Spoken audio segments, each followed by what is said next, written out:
Hello everyone. අද මම ඔයගලන්ට මේ වීඩියෝ එකකින් කියන්න හදන්නේ idioms කිහිපයක් ගැන ඉංග්‍රීසි වල තියෙන. මේ පළවෙනිටම ඔයගලන්ට පේන්නේ hold your horses. Hold your horses කියලා කියන්නේ වාගේ අශ්වය නවත්ත ගන්න කියන එක නෙමෙයි. Be patient. Wait a moment. චුට්ටක් ඉන්න. චුට්ටක් ඉවසන්න. පොඩ්ඩක් ඉවසන්න කියන එක තමයි hold your horses කියලා කියන්නේ. කවුරු හරි කෙනෙක් ඔයාට හරි කලබල කරනවා නම් ඉක්මන් කරන්න කියලා හරි කියන්න පුළුවන්.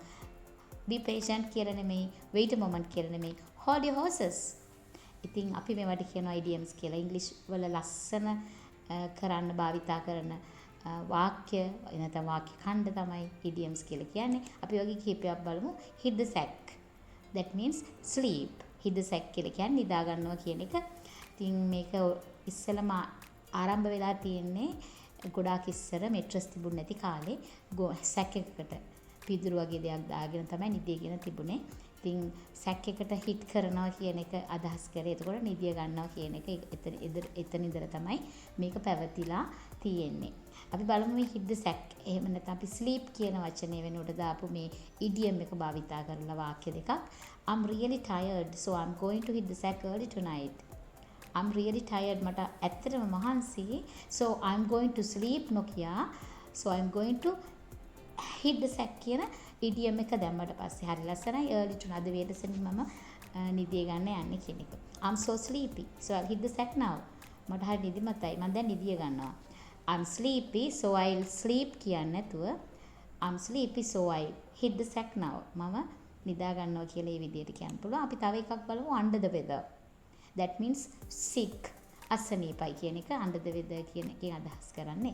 අපි example එකක් බලුවොත් she didn't come to school yesterday because she is feeling under the weather. එයා ඉස්කෝලේ ආවේ නැහැ අද. මොකද එයා අසනීපෙන් ඉන්නේ.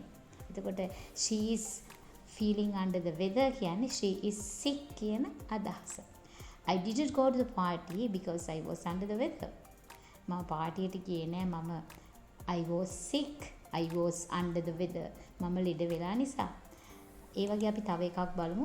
let the cat out of the bag කියලා කියන්නේ බල්ලා මල්ලෙන් එළියට පනිනවා කියන එක. කියන්නේ අපි secret එකක් reveal වෙනවා. ඒ කියන්නේ රහසක් හෙළි වෙනවා කියන එක. example එකක් බලමු. he let the cat out of the bag about the surprise party. එයා surprise party එක ගැන තියෙන රහස එළි කරනවා. එළි කළා කියන එක තමයි මෙතන කියන්නේ. he let the cat out of the bag about the secret guest list. රහස් මේ guest ලගේ list එක එයා හෙළි කළා. ඉතින් මේ විදිහට අපිට let the cat out of the bag කියන idiom එක භාවිතා කරන්න පුළුවන්. ඉංග්‍රීසි කතනෙන් සහ ලිවීමේදී කියන දෙකේදීම භාෂාව ලස්සන කරන්න. piece of cake. එතන කියන්නේ කේක් කැලක් කියන එක නෙමෙයි. lazy කියන එක easy to do it. The English test was a piece of cake for me. දැන් මේ පහුගිය දවස්වල සමහර ළමයි කියනවා වුණා A level සමහර papers piece of cake වගේ කියලා. English test එක හරියට හරිම ලේසි. The English test was very easy කියන එක තමයි the English test was a piece of cake for me. මට කේක් කෑල්ලක් වගේ කියලා කියන්නේ එතන lazy කියන එක. The job was a piece of cake. It was easy to sweep the floor. The job ඒ වැඩේ හරි lazy දෙයක්. වුණා. ඒක මේ බිම අතු ගාන එක පහසුයි කියන එක යා කියනවා. ඉතින් the job was easy කියන එක තමයි job was a piece of cake කියලා කියන්නේ. ඒ වගේ අපි තව එකක් බලමු once in a blue moon. මේ blue moon කියලා කියන්නේ නිල් හඳ කියන එක. ඉතින් නිල් පාට හඳක් සාමාන්‍යයෙන් කහ පාට, රතු පාට, සුදු පාට වගේ හඳ වර්ණේ පේන්නේ අපිට. නමුත් අපිට නිල් පාට හඳක් කියලා කියන එක දකින්නම වෙන්නේ නැති දෙයක්. ඒ කියන්නේ ලේසියෙන් වෙන්නේ නැහැ කියන එක. I eat ice cream once in a blue moon. මම කලාතුරකින් ice cream කනවා කියන එක තමයි මෙතන once in a blue moon කියලා කියන්නේ. I visit there once in a blue moon.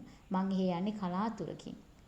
right? ඒතකොට ওই විදිහට අපිට ඔන්න වගේ idioms කිහිපයක් කතා කළේ. තව අපි idioms ගොඩාක් අරගෙන යනවා ඉස්සරහට.